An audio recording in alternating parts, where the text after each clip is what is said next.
Hi, I'm Will. I'm Norm. Norm, today we have this. It's a really big Android phone. Kind of looks like the Samsung Galaxy Nexus. I think not. I think it actually looks a lot like the Nokia, the Lumia 900. It's got the same kind of polycarbonate shell with the glass embedded in the front. Plastic shell. Polycarbonate, plastic, it's the same thing. It's the HTC One X Android smartphone. So this is the AT&T version, which is sold in the US. One of the things to note is internationally 3G, it uses a Tegra 3 chipset. With this one, it's a Qualcomm Snapdragon dual core. So it's only the dual core version. I'm gonna get it out of the way up front. I have not had, it's the first Android phone I've used, I think probably ever, that I haven't had some kind of performance problems with. It's incredibly smooth. Doesn't matter if it's dual core, 1.5 gigahertz, that doesn't matter. What matters is that using HTC Sense, which is their version of Android 4.0, it is smooth. The experience has been really, really good. So I mentioned the Galaxy Nexus because the HTC One X actually, I think it looks a lot like the Galaxy Nexus.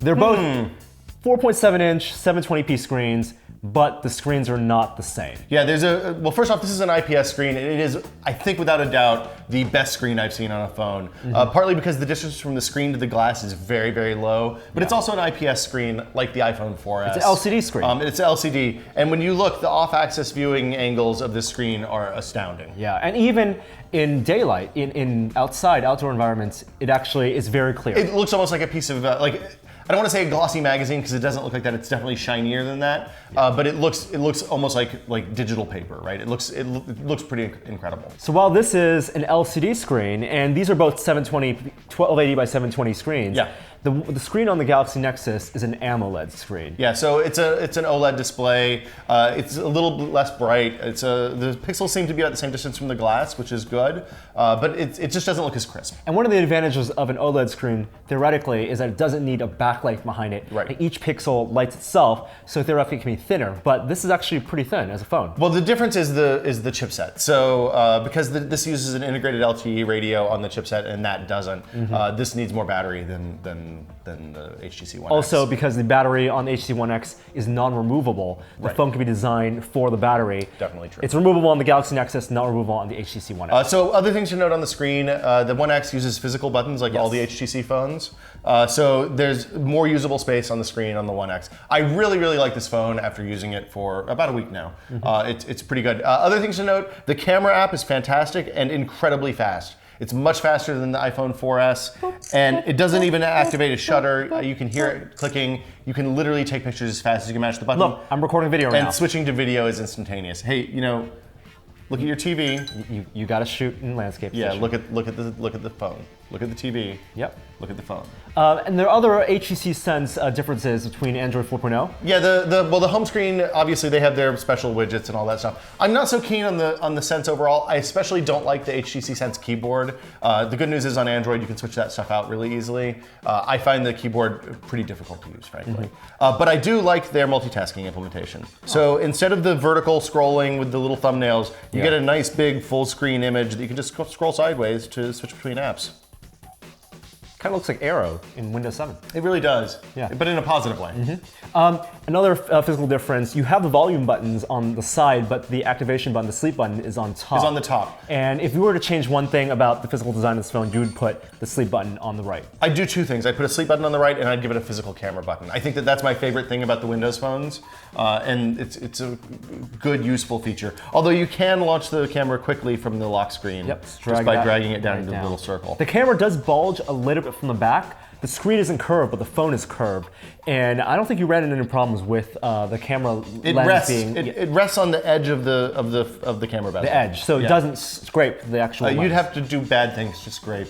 It's a pretty good camera though, I was pleasantly surprised. 8 megapixels, the low light isn't the best, but the aperture is 2.0, so you actually get really good, decent bokeh. And you're gonna do the full camera roundup that you normally do with new phones to see what we have. The phone's not that expandable because it is a closed system. It has a micro SIM card slot just like the iPhone 4 and Nokia Lumia 900 and pretty much every phone coming out now. But no expandable memory options. It's only 16 gigs internal on this phone. Internationally, it's 32. Yep. A little bit. There is a USB port which also doubles as your video out. Micro USB. It's the MHL. Yep.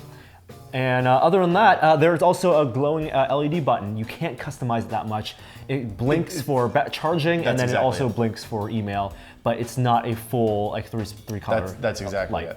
it. The one thing that I did notice using this, especially as an iPhone user, is that the screen is very, very tall. So it's frequently I'll find myself using my iPhone with one hand and just mashing buttons with the thumb. You really can't do that with this phone. It's a two-handed phone. It's a two-handed phone. You hold in the left hand, especially if you need to reach stuff at the top of the screen, which you kind of do frequently. For example, if you want to move an icon or get rid of an icon from the desktop here, you can hold it down, but your thumb isn't big enough to swipe it all the way to the garbage bin. So battery life was pretty amazing. I used this phone really, really hard, almost 3 hours with one LTE day. on. With LTE on in a coffee shop. No problem with battery. Literally went 14, 15 hours that day from a full charge in the morning. So that's pretty amazing considering how light and thin this phone is. It's a small, it is not a heavy phone. It's definitely lighter than the Nexus. It's lighter than the iPhone 4S.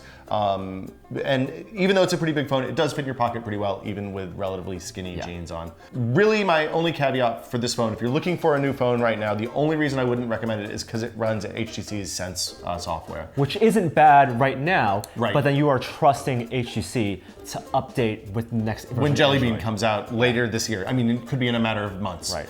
And right now, their record on updating phones is not particularly good to Ice Cream Sandwich. So fingers crossed on that. Other than that, I think this is my favorite Android phone. The performance is really good. The screen is gorgeous. Battery life is great. It's a really nice phone. I think really the LCD screen, choosing LCD over an AMOLED was the right choice for HTC. There's Beats Audio. You're not gonna need that. The Beats Audio, I have to say, Beats Audio is a marketing thing. They do some nice psychoacoustic stuff. It sounded nice when you listen to your music. Yeah, the phone is actually not that expensive on contract either. You can find it right now, for example, on Amazon for $130. That's crazy. Your contract. That's a pretty good price. That's pretty good. So for Tested, I'm Will. I'm Norm. See you guys later. Bye.